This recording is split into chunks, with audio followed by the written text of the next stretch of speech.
Well, you are looking at two very tired girls, but now we're trying to report into Puerto Rico.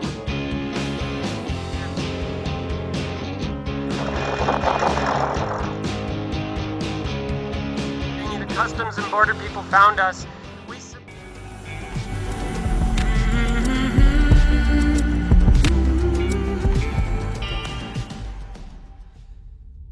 It's mid-November 2019. The girls of WildChild have just finished a 2-day, 1.5-night passage from the Dominican Republic to Puerto Rico. We've just conquered the Mona Passage. We're tired and we need to sleep. So, we're making our way into Puerto Rico now. It's dark. It's like after 10 p.m. We're going into a foreign port in the dark. There's a good night's sleep. We'll call the authorities in the morning and just deal with whatever blah blah blah is important to them. But right now, we're really tired. We've been out there for more than a week now. Like, we have not stepped foot off the boat in more than a week. We need to rest. So, good night, guys. We're going to sleep. We'll deal with all the rest of this in the morning.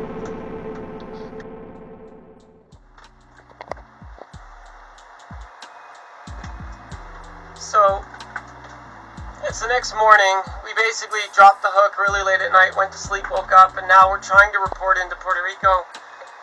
I tried calling on my cell phone because last night when we first got within range of shore, we actually had connection. So that, okay, that's great, turn it off for the night, wait till morning, turn it on, and then we can call. You're supposed to call them to report in at 1-800 or 1-877, blah, blah, blah. But LT's noticed that we're not in the Dominican Republic anymore and cut our cell phone off, so we don't have cell phones, so there's no way for us to make a phone call. So next I thought, okay, like I have a VHF radio on the boat, so I tried calling for any station on 6-8 and 1-6, no answer. So we have no kind of contact with shore, no way to tell them that we're here. So then I went on the tablet and looked on Navionics around at shore. So I did that next. And what I saw was an active captain note from where we're anchored over here. It's about 0.4 nautical miles. And there was an active captain note that said that there's a public boat ramp here. And in that note, it says there's a small dinghy dock here also where you can tie up and walk to customs and immigration. It's a public boat ramp, so other local boats may tie up boats here. Boaters have reported having no problems, that no one bothered the dinghy. It was locked up. So best we figure now, like with no way to make the phone call the way they like and nobody answering the VHF radio, we kind of figure like, okay, like I guess we have to dinghy to shore to try and find them. So we're going to launch the dinghy now. As the captain of WildChild, I'm always striking a balance between prudence and laziness. It is so much work and so hard for us girls to get this dinghy up, on, and off the front deck when we're sailing. So much easier to leave it on the davits. But when you're sailing in rough conditions with the dinghy on the davits, it's really hard on your davits. We figure we have to go over there somewheres. It says that there's, I don't know. Elena's kind of lazy, so she really hates getting the dinghy on and off the front deck. I've been thinking lately about body shaming and how much pressure society puts on women to be sexy and sexualized for men. I don't know if you noticed. I don't give a crap at all. That social influence has no power over me, girl. As a YouTube content creator, the AI robots at YouTube don't promote my videos because I'm not a hot chick in a bikini. I'm a real sailor showing you real sailing, and that's not sexy at all, is it? A month ago, I released a YouTube video called Naked in Paradise. It's got over 80,000 views. The funny thing is, the content of the video is not much different than my usual content, but most of my videos only get 200 or 300 views. The only difference is the word naked in the title. You go. That's our crappy 40-year-old Seahorse 2-stroke, 2-cylinder, 4-horsepower outboard engine. But man, I love that piece of crap. It works. Like, the 2-horsepower motor just goes and goes. Started no problem, and that really makes me happy.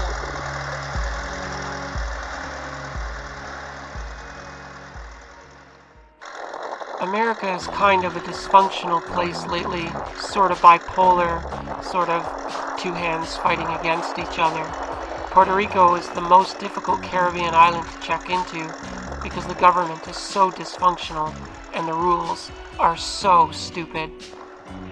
We know that we have to check in and we know that it's our responsibility. Mayaguez is listed as the official port of entry for the western end of Puerto Rico, but they really don't make it easy to check in. We can't figure out the stupid system. So the girls from WildChild are headed to shore right now into Puerto Rico for the first time. We have to check in, and to be honest, I'm extremely nervous. The American injustice system really scares me. They tend to be arbitrary and enforce just insane rules, for-profit prison system, and just crazy too much law enforcement. Let's hope that our dear sweet crew Elena is returning with us back to the boat and doesn't leave in handcuffs. Right? Right? Yeah, right. Do you want to leave in handcuffs? No. I am Canadian and WildChild is Canadian, so we know that we will be welcome. So we've left the dinghy tied up to a log here on shore. We found a public dock. Now we gotta go make our way into town. Well, let's go make friends. What had us worried was this one active captain note from Mayaguez. Most of the reviews from Americans checking into America were positive, but there was this one, a U.S. boat and captain. You could check in via phone or the U.S. Roam app, but as a German crew, you are not allowed to check into the U.S. and get a visa on arrival, since I arrived on a private vessel despite having a valid ESTA. We had to drive to the airport and beg to waive the $585 fine due to not having a B1, B2 visa. None of this makes any sense. Americans get to travel to Europe without a visa, and Europeans are supposed to be allowed to travel to America without a visa. Just look it up on Wikipedia, it's right there. But America never honors its agreements, does it? We had no idea before we left the Dominican Republic. We were happy just to make it across the Mona Passage. There's no way for us to skip Puerto Rico to get to the Caribbean. We have to stop in. We had no idea this was coming until that morning. But that note can't make any sense. It just can't be true. We were nervous that we may have landed in a stupidity trap, but we still had to go to shore and find some way to submit ourselves to the American Custom and Immigration, but we had no idea how to do that. So there was nothing on shore that looked like Customs and Immigration, so what could we do? We just walked down the street till we found someone to talk to. We walked along the road until we found this nice local man who actually works for the American government. He told us we're supposed to check in with the CBP Roam app.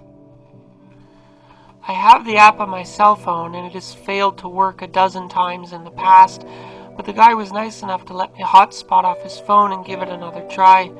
We spent hours with his help trying to get it updated and get it to function. We eventually got the app updated and running. We filled out all the information, we filled in all the fields we were supposed to, and then we clicked submit. And it just sort of froze up for 10 minutes. I ran out of battery power and the guy giving us internet had to go. We weren't sure what to do. We decided to go back to WildChild and wait. Maybe they'll find us. But we wanted to provision before we went back. Y'all are going to think I'm completely nuts, and the locals definitely do, but we've just kind of stepped foot on Puerto Rico after being in the Dominican Republic for so long. And this is going to seem completely insane, but this is like a full grocery store. Like a real grocery store. It has been so long since we've been in a real grocery store. We are just ecstatic. Like, look at this. Lettuce. Like actual clean, bagged, washed, not covered in bugs or maggots. You can trust it and eat it lettuce. Like, look at this. Tomatoes and salads. There's no bugs on anything. There's no dirt on anything. You you can actually buy like fresh edible food. We're like children in a candy store, like in the toy store. We are so excited, we're gonna lose our minds. Right? Like, wow. Are you excited? I'm excited. It was on the walk back from the grocery store to the dinghy that the American Homeland Security found and detained us. They're always tracking you. They gave us the gears at first and were really quite aggressive. We were so intimidated and scared I started to cry. So, you guys saw, we just went to the grocery store to try and get milk because we haven't seen milk in months. And the border people... Sorry. And the customs, as we were walking back to the dinghy, the customs and border people found us. We submitted on CBP Rome, the app, but it just said processing, and then it never said anything else, so we didn't know what to do. So these officers, I don't think I'm allowed to film them, these officers found us walking back with the milk, and then they're gonna figure out what to do. We don't really understand it. So hopefully this doesn't go bad, and hopefully we keep sailing along. I'll let you guys know what happened. Bye. They walked us back to their field office a couple of blocks away. They took our groceries for us in their vehicle. Elena had to fill out a bunch of paperwork.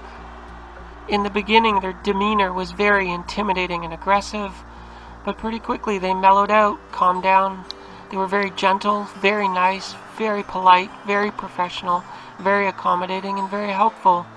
Actually, everything turned out okay. Actually, things worked out really well. Those officers were so super nice.